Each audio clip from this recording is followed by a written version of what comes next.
my earlier businesses, it was much less mission or purpose driven. It was just really about kind of, here's an idea, let's go build it. And I think over the years, I've realized how important it is both for me and for the team to have a business that is very sort of mission centered or very purpose focused. For me, building a business that is not just successful but is having a positive impact on the world is something that's incredibly motivating, and I think that translates to the team as well. So it's not just I want to go work for a company, but I want to be part of something, part of a movement that's really having more of an impact. Welcome to the Impact Multiplier CEO podcast. I'm Richard Metcalf, founder of X Quadrant, and my mission is to help the world's top CEOs and entrepreneurs shift from incremental to exponential progress and create a huge positive impact on our world. Now, that requires you to reinvent yourself and transform your business. So, if you're ready to play a bigger game than ever before, I invite you to join us and become an Impact Multiplier CEO.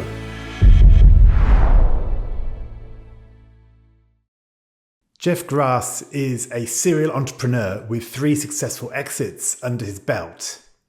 And he's now the chief exec of Hungry Marketplace. This is a business that aims to put together professional chefs on one hand with companies and needing catering on the other.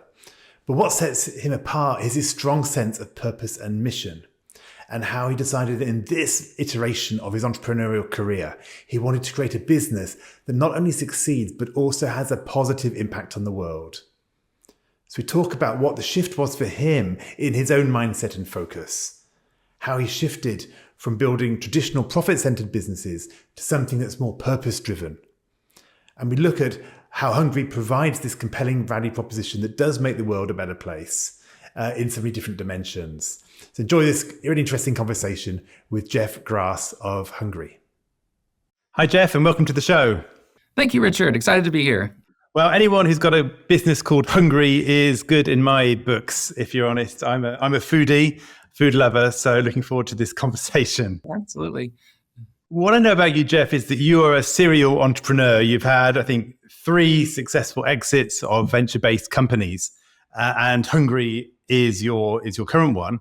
And what I understand is that it's a bit different because you set up this business with an extra dose of purpose, perhaps, compared with previous ones. So perhaps we start there.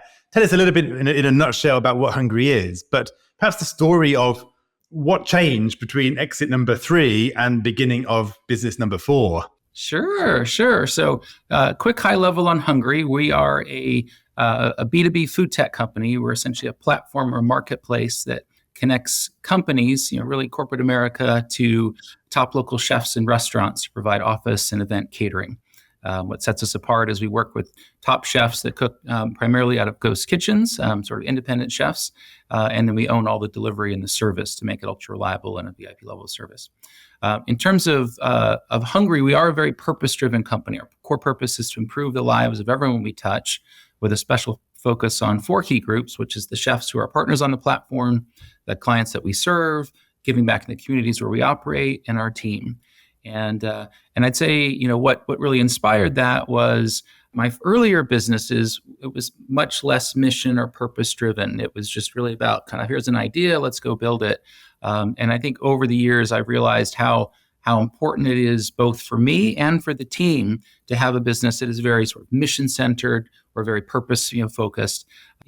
For me, building a business that is not just successful but is having a positive impact on the world is something that's incredibly motivating, and I think that translates to the team as well. So it's not just I want to go work for a company, but I want to be part of something, part of a movement that's really having more of an impact. Yeah, well, let's dive into that, because what I hear is, you want to have a positive impact on all these different stakeholder groups. Part of, one way of looking at the business, of course, is it's doing what it's doing, right? Bringing companies together with chefs.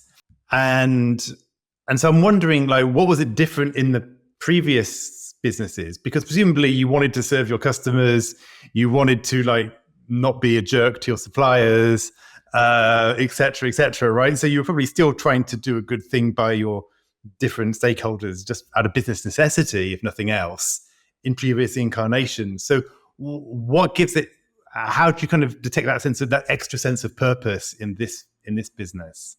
Yeah. I think it's really my third one. The last one called Live Safe is where I really started to shift the full mindset. It was a very mission oriented company around making our world a safer place. And we did that through a mobile app that helped crowdsource safety effectively. With Hungry, I think it's thinking beyond just the client, though, right? It's really thinking about the other stakeholders, as you said, that we interface with. It's the chefs who are partners on the platform. It's the communities where we operate. It's having I think a bigger, broader perspective than just how do I make something that people will buy. And I think that's what really translates into and in the process as well. It's incorporating ways of making the world better. We do that through. We provide a meal for every 2 that we sell in order to help fight hunger in the community. We focus a great deal on environmental sustainability, and so those are kind of our 2 key pillars around giving back in the community. And so it's just things that we do that I think make our business better, but also help with regard to the broader world around us as well. So you started to answer my next question there, actually, around some specific areas, and you gave 2 there. Perhaps let me just probe a little bit more. Is there any other ways in which, for example, that kind of broader stakeholder view shows up, that you've made perhaps different decisions as you've grown the business than you perhaps would have done if you'd had finance first mindset, for example? Yeah, I think having that broader perspective helped us think about even creating the model that we use, which is a marketplace model, where we're providing this platform for chef entrepreneurship. We have hundreds and hundreds of independent chefs that now, provide food, really cook on the Hungry platform. And for a chef, if your passion is cooking and you become a professional chef, you don't do it because it's a good financial decision. You do it because you enjoy cooking, and it's a challenging career path. And so what's really, I think, exciting about Hungry is we provide chefs this alternative path where they can make way more money, have much more lifestyle flexibility, which is a key challenge in a chef career, and cook their own recipes. And so just each of the different parts of our business, we try to think more holistically. And in the process, we've created, I think, a much more compelling solution for our clients than just, okay, we want to provide catering for corporate America. Let's go build a kitchen and start making food. Ours is a much more dynamic platform because we've got hundreds of chefs all specializing in their best dishes, and so you get a stronger value proposition for our clients. But in the process, we're also creating a much better career path for our chefs as well. Yeah, that's really clear. Thank you. Let's go back to this again. This shift as you set up the business. You said there was beginnings of a shift in your previous business. What was the internal change or the aha moment that led to you saying, I want this next business to have a mission, to have a purpose? Yeah, well, I think after maybe it's as I've grown older, you start to reflect on life and the impact that you're having, and for me, leaving the world better than I found it is really, really important, and so again, that's why for me it's very motivating to try to build a business that's designed, by its very nature to have a positive impact. But I think it also, what I realize is this isn't just for me. It actually translates into good business strategy in that it makes it, for a much more exciting place for people to want to work here, right? They come, people who want to work here, are passionate about these things and are motivated by them as well. And so I think that translates into better business performance. So it's really, I believe, a win-win. It's a win-win-win. I'm better off, the team's better off, and the world's better off. And so the more we can find those types of alignment in business, I think that translates into great success. Yeah, and I think I've seen that in many cases, right? That the more we connect into the sense of purpose, the more we magnetize people to us and to the business. I think that's the case. And I see it from the clients I work with as well, right? They're leading all sorts of businesses, but when they actually connect to something that's deeply important to who they are, their influence goes way up. Yeah, and I think it becomes across much more authentic as well, right? If it's really kind of core to who they are. I mean, we have 9 core values that we live by, and a lot of those are the ones that I would call personal core values as well. So I think there has to be deep alignment. We also focus a lot here at Hungry on culture and environment, and have since the very early days. And I'd say that's something else that I was terrible at in my first company or two. We just didn't think about it. It wasn't that I think we had a bad culture. I just didn't really put any energy around it. It just was what it was. Where here, we're really trying to foster a very specific type of environment, and use our 9 core values as a, essentially the ingredients for success. It really kind of helps define the type of environment we're trying to foster here. So if you were sitting down for a nice lunch with another entrepreneur about to start a business and you were talking about culture, what would be your kind of top 3 tips for how you actually intentionally build a great culture? Great question. So at first I'd say, get super clear with the type of environment that you want to have, and then put definition around it. So the way we do that is through our purpose and our values. And we use our values as part of our screening tools when we're hiring new employees. It's used in terms of if folks are out of alignment with our values, it's a way of making it very clear, like, this is not the kinds of behaviors that are acceptable here at Hungry, and that will lead to success for ourselves and our teammates. And so I think the clarity that you create around it is really key. Second would be living by it. I think it's not just here's how I want the employees to live, but it's how the company has to operate, and that's from the leadership on down. And so what I always tell team members is this is a two-way commitment. That this is, if you ever find us out of alignment with one of these core values, you let me know, and my job is to fix that. But it's an environment that we're all behind. And then third is I'd say just trying to constantly reinforce it. You want to live it, you want to reinforce it in various ways, talk about it constantly, and I think it becomes more and more integrated into the way people think and the way that we operate. I love it. It's really clear. You get clear, live by it, reinforce it. You've got 9 values. If you had to kind of really focus on like one that's made perhaps the biggest difference, like the awareness of that one value has perhaps made the biggest difference over doing it accidentally. Is there one that jumps to mind? Well, they're actually on the wall here behind me. You can see all 9. So I don't know if it's the biggest difference. I think each one is important, but one that one of my co-founders suggested early on that I was actually a little bit skeptical on, but I have learned has been really important is one of our core values is positivity. And I was like, that's soft and fuzzy, and like, isn't that kind of lame? But it really is true. When you're in a startup environment and you're trying to build something new, do something no one's ever done before, it's really hard, and you're going to mess up a bunch, and things aren't always going to work like you expect. And it's a high stress environment. You've got limited funding and limited time, and so it's easy to get frustrated and get negative. And then as people get negative, it results in a very toxic place. And so we work really hard to try to make sure we're staying positive. Doesn't mean our heads in the cloud. We don't acknowledge if we make mistakes. We do lots of postmortems to try to understand what went wrong. But it's not a blame game. It's really about trying to figure out how do we do things better and constantly improve, and then celebrate that along the way. And so I'd say that's something that I have learned over time how important that is, and it really translates into, I think, a much more empowering, positive environment where people are excited to be a part of, as opposed to one where you just don't worry about that, and I think things can sometimes turn negative, and you don't have a mechanism to steer that back in the way you want it to. I hope you're enjoying this conversation. This is just a quick interlude to introduce you to 2 transformative programs that we run. The first is Rivendell, my exclusive group of top CEOs who are committed to transforming themselves, their businesses, and the world. It's an incredible peer group and a deep coaching experience that will push you to new heights, no matter how successful you've already been. The second is Impact Accelerator, a coaching program for executives who are ready to make a big leap forward in their own leadership. It's regularly described as life-changing, and no other program provides such personal, strategic clarity, a measurable shift in stakeholder perceptions, and a world-class leadership development environment. Find out about both of these programs at xquadrant.com/services. Now, back to the conversation. Yeah, thank you. You talked about there as positivity as an antidote to some of the, or as a strength when you're dealing with difficult, challenging, turbulent situations.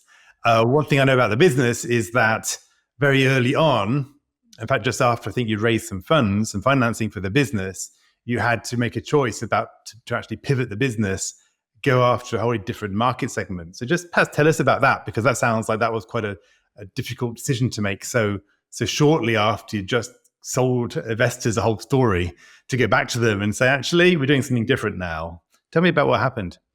Yes. This is not in the textbooks of how you're supposed to start, but we began life as a B2C concept. So the idea was office workers, but selling food from local chefs directly one by one. And we launched. We raised money right before launching, a little over $1 million, and within 45 days, we could quickly see sales were growing, and the faster sales grew, the smaller our bank account was getting. It's hard to make money selling 1 or 2 meals at a time in a delivery scenario. Look at DoorDash and Uber Eats, right? They've taken a long time to kind of are still trying to get to full profitability. And but what we suddenly discovered was there was opportunities around providing larger orders. We received a 30-person order and a 40-person order, and this was for team lunches. And we didn't know anything about catering, to be honest. Had never even thought about that as part of the business. And we quickly realized, oh my gosh, makes so much more sense. We can make a lot of money if we sell 30 or 40 meals at a time versus 1 or 2 meals at a time. And literally within 60 days of launch, we decided to completely pivot the business to office catering. And that rippled through our entire business. We had to completely throw out all the technology we've been building for a year and start over. Our service approach, our go-to-market approach. It seemed like a small change initially, but it ended up completely changing everything about our business. And so yes, I had to call our investors back who just written checks and given us money and were so excited about this B2C idea, and tell them, hey, we're going to do catering instead. And they were like, what do you know about catering? It's like, absolutely nothing, but you got to trust me on this. This is going to be a better path. And thank goodness we did. We'd be probably dead today if we'd kept down the original path. So how did those calls go when they pushed back or said, what's going on here? Some went okay. I think they were largely supportive and saying, look, I'm investing in you and I trust in you. Some were give me my money back, and I was like, no, like we need it, but trust me, this is going to work out. And but luckily they'd already invested, so we had some time to prove it to them, and they're all up quite a bit now, so they're all pretty happy. How did you feel picking up the phone to those investors? It was dread. I didn't want to do it at all. And but I actually thought back on my second company. We had stayed really wedded to a given path, kind of the approach that we'd sold investors on, and had a mindset that, well, this is what they invested in. We've got to keep going, with this. And in retrospect, I think that was the absolutely wrong decision. I think what they invested in was us and wanted us to figure out how to make a successful business. And I failed them in that we took years to kind of finally start to adjust when we should have done it much sooner. So I tried to think back on that as key learning and feeling like I'm not going to make that same mistake. So this might not work out, but at least I'll feel like I've done everything I can to make this a successful business, rather than be just wedded to what I initially pitched. Yeah. So that required some leadership strength, right? Because so you take people just written you large checks, and now is your moment to actually stand up and say, you need to trust me, follow me, back me. Yeah, it was definitely not like the call you want to make. It was but I found solace in that I knew it was the right thing for us to do, and I think that came through in those discussions. Yeah, beautiful. So I know, Jeff, that you talk about your business as a movement in some ways. So tell me about that. Like, what's the movement that you're trying to lead or embody? Yeah, well, I think it's just trying to get everybody rallied around a cause, or or feel like they're involved in something that is helping make the world a better place. So at my last company, it lived safe around making the world a safer place. It was super clear. At Hungry, there's multiple components to it, which in some ways I think makes it not quite as blatantly obvious. But as I mentioned, it's a platform for chef empowerment. It's a platform for helping with fighting hunger and giving back in the communities where we operate. And also we work hard on trying to create an environment that helps uplift our team, helping grow people personally and professionally. So it's a movement through the sense of, we are trying to do something that makes everyone better off in the process, and that translates into a great place to work, hopefully a better service for our clients, and a more positive impact on the world around us. So tell me about where you currently are in the business. What are the opportunities and threats or pressures that you're facing at this point in the business's development? Yeah. We started in the Washington D.C. area, and really focused the first couple of years on building out our technology platform. So we're very tech-enabled business offering that enables what is still a fairly unique business. But today we now operate in 13 major cities across the country. We are growing, at exponential rates. We'll do around 50 million in revenue this year. We were raised money at the end of last year that valued us about 270 million. So we've certainly made some pretty good progress so far. And what's nice is return to office continues to happen here in the U.S. We expect that will continue, for the foreseeable future, and so that's translating into a fast-growing market for us to operate in. And we have a very disruptive, I think, structurally superior model than anything else out there. And so it's really about trying to execute well and take advantage of the opportunity in front of us. And so, if we're having this conversation in 3 to 5 years, what does multiplying your impact look for Hungary as a business? So our focus is very much on rapid expansion. So you'll see us in a much broader sort of geographic set of cities. We aspire to be in a position to go public by 2025, and I'd say 3 years from now would be starting to look at and beginning to do more international expansion as well. So lots of things internally that we want to continue to improve upon that will help our chefs and provide a more compelling solution for our clients. But a lot of it's just executing and growing and getting bigger and better as we go. Yeah. Many options. I mean, going public by itself is a whole thing, but then you say you've got your geographic expansion within the US, then elsewhere at the same time. One of my favorite questions is, what will you need to do differently yourself as leader? So what's the kind of stretch for you that will kind of release more impact, that will help you multiply your impact, right? Because every leader at some stages, every leader is effectively a bottleneck, right? By definition, we're creating the results we're creating. So I'm always curious, what's the shift that you might need to work on to be that leader who can make this happen? Well, I think as most entrepreneurs who are CEOs, we tend to, because we're entrepreneurs, love to get in the middle and solve every problem.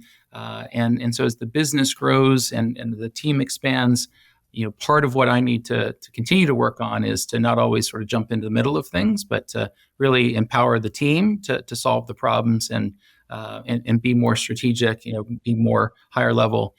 So as the company continues to grow, that's definitely an area of focus of mine, is making sure that I'm doing what the CEO is supposed to be doing and empowering and trusting in the team to do the things that they're hired for.